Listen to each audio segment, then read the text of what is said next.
Saat ini anak-anak kita akan belajar mengenai tentang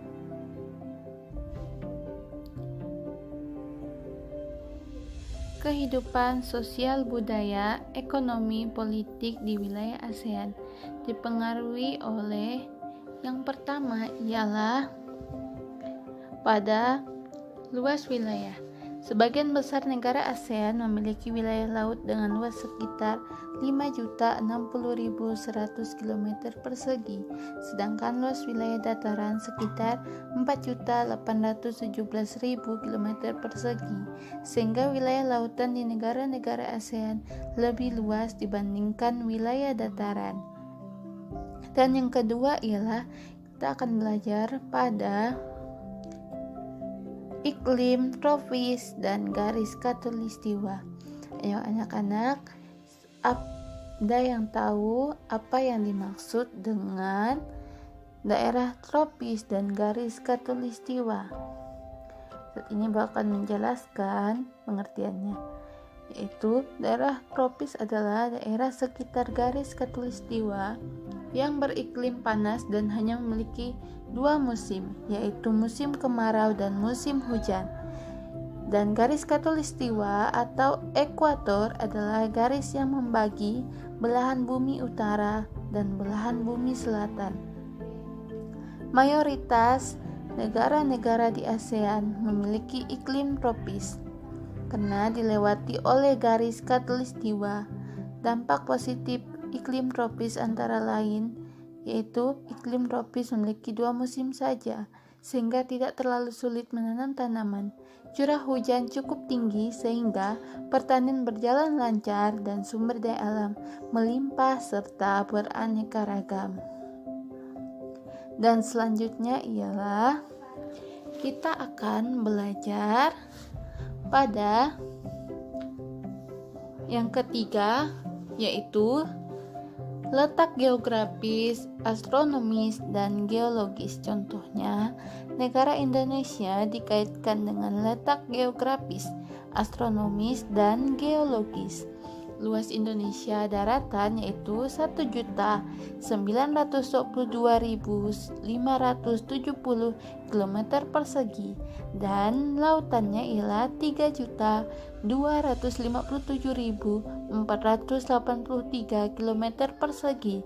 Maka Indonesia kaya akan perikanan, terumbu karang, dan minyak bumi. Dan selanjutnya ialah pada geologis. Letak suatu wilayah berdasarkan struktur batuan. Adanya dua jalur pegunungan, sirkum Mediterania dan sirkum Pasifik, menyebabkan Indonesia mempunyai banyak gunung berapi yang kaya akan mineral. Dan adanya tiga lempeng yang bergerak, yaitu lempeng Eurasia, lempeng Pasifik, dan lempeng Indo-Australia, menyebabkan Indonesia menjadi rawan gempa dan bisa menimbulkan pegunungan, sehingga sumber daya mineral semakin banyak. Nah, selanjutnya anak-anak, kita akan belajar pada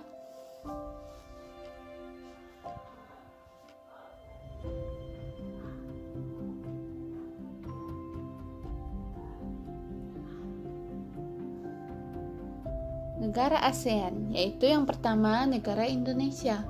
Dalam sosial budaya negara Indonesia, tarian yang berbeda berdasarkan masing-masing aspek pantun dan gurindam. Dalam ekonominya, Indonesia tercatat sebagai pemasok minyak mentah dan gas alam. Selain itu, Indonesia juga pengekspor utama karet, kopi, coklat, ikan, dan minyak kelapa sawit. Indonesia juga memproduksi gula, teh, tembakau, kopra, dan rempah-rempah. Dan dalam politik Indonesia ialah negara Indonesia adalah negara kesatuan yang berbentuk republik. Selanjutnya pada negara Malaysia. Dalam sosial budaya Malaysia yaitu tarian ulek, mayang, dan tarian japin.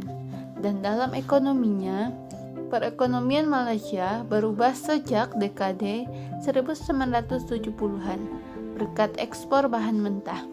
sumber daya alam yang jadi andalan Malaysia yakni karet dan timah. Selain itu, Malaysia yakni juga penghasil minyak kelapa sawit, minyak bumi, dan gas alam. Kayu-kayu yang diperdagangkan di dunia juga banyak berasal dari Malaysia. Dan politiknya, yaitu sistem pemerintahan yang dianut oleh Malaysia adalah sistem parlementer. Dan selanjutnya negara Singapura. Dalam sosial budaya, kebudayaan Singapura kental dengan aspek Tionghoa, Britania, dan Melayu. Dalam ekonominya, Singapura sama sekali tidak ada sumber daya alam. Singapura lebih mengandalkan impor sumber daya alam untuk perindustriannya. Dan dalam politiknya, sistem republik parlementer. Dan selanjutnya ialah pada negara Thailand. Dalam sosial budaya Thailand, suku terbesar di Thailand adalah suku Thai, Tionghoa, Melayu, Khmer. Sebagian penduduk beragama Buddha. Mereka tinggal di daerah utara dan tengah. Dan dalam ekonomi Thailand yaitu timah dan mangan. Dalam politik, sistem monarki atau kerajaan konstitusional di mana Perdana Menteri adalah kepala pemerintahan dan raja. Bentuk negara Thailand berbentuk kesatuan. Dan selanjutnya anak-anak pada negara Filipina. Dalam sosial budaya Filipina ialah yaitu tinikling, tarian bambu tradisional khas Filipina. Bahay Kubo merupakan rumah tradisional Filipina. Dan dalam ekonominya yaitu tembaga, nikel, emas, timber, seng, dan kobalt. Dalam politik, Filipina merupakan negara kepulauan yang sistem pemerintahannya berbentuk republik, bentuk negara kesatuan, dan sistem pemerintahan presidensial. Dan selanjutnya Brunei Darussalam. Dalam sosial budaya di Brunei Darussalam yaitu didominasi oleh suku bangsa Melayu, sisanya suku bangsa Cina, Kedayan, Kadasan, dan Dayak. Dan dalam ekonominya yaitu minyak bumi dan gas alam. Dan dalam politik Brunei Darussalam yaitu sistem monarki atau kerajaan absolut dengan sultan yang menjabat sebagai kepala negara dan kepala pemerintahan. Dan selanjutnya ialah negara Myanmar. Sosial budaya dan Myanmar yaitu menganut kepercayaan Chinese yang banyak mengandung hal mistis. Dan dalam ekonominya ialah pertanian menjadi penghasilan utama rakyat Myanmar. Separuh hasil tani di Myanmar adalah beras. Myanmar juga kaya di mineral yakni biji besi, minyak, gas alam, dan batu mulia. Dan dalam politik Myanmar yaitu antara lain adalah sistem republik parlementer berbentuk negara kesatuan. Kepala negara Myanmar dipegang oleh juntai, sedangkan kepala pemerintah dikepalai oleh Perdana Menteri. Nah, selanjutnya kita lanjut kepada negara Vietnam. Dalam sosial budaya negara Vietnam, suku di Vietnam homogen, terbesar suku Viet. Sebagian besar tidak beragama. Bahasa resmi adalah Inggris dan Prancis. Dan dalam ekonomi Vietnam yaitu bentuk dan posisi Vietnam yang memanjang menjadikan Vietnam kaya akan sumber daya laut. Vietnam unggul dalam ekspor udang, cumi, kepiting, dan lobster. Sektor pertanian dominasi beras. Selain itu juga ada tebu, singkong, jagung, ubi, dan kacang-kacangan. Buah-buahan seperti kelapa dan pisang juga sangat banyak di Vietnam. Hutan Vietnam juga menghasilkan arang, kayu, dan rotan. Kandungan alamnya meliputi batu bara, besi, kromium, dan timah. Dan politik dalam Vietnam ialah yaitu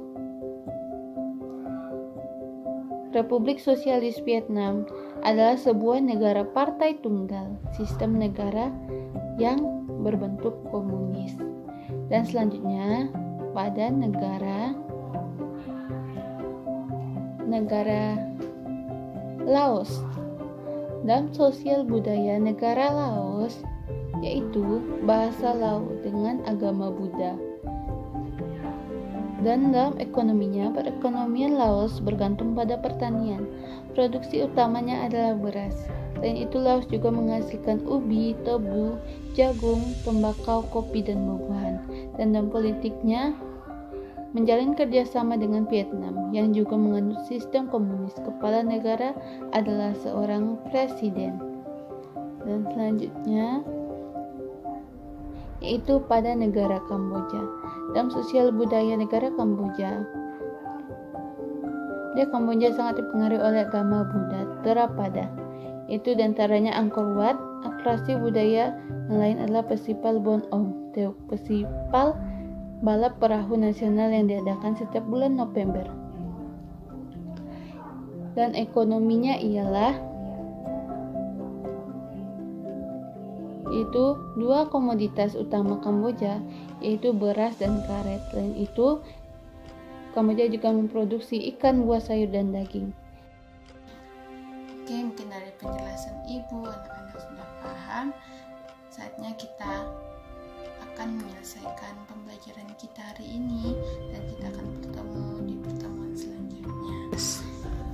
Oke. Sebelum kita pulang ke tempat masing-masing, mari kita berdoa terlebih dahulu. Berdoa dimulai. Berdoa selesai. Terima kasih anak-anak. Sampai berjumpa minggu depan. Selamat pagi.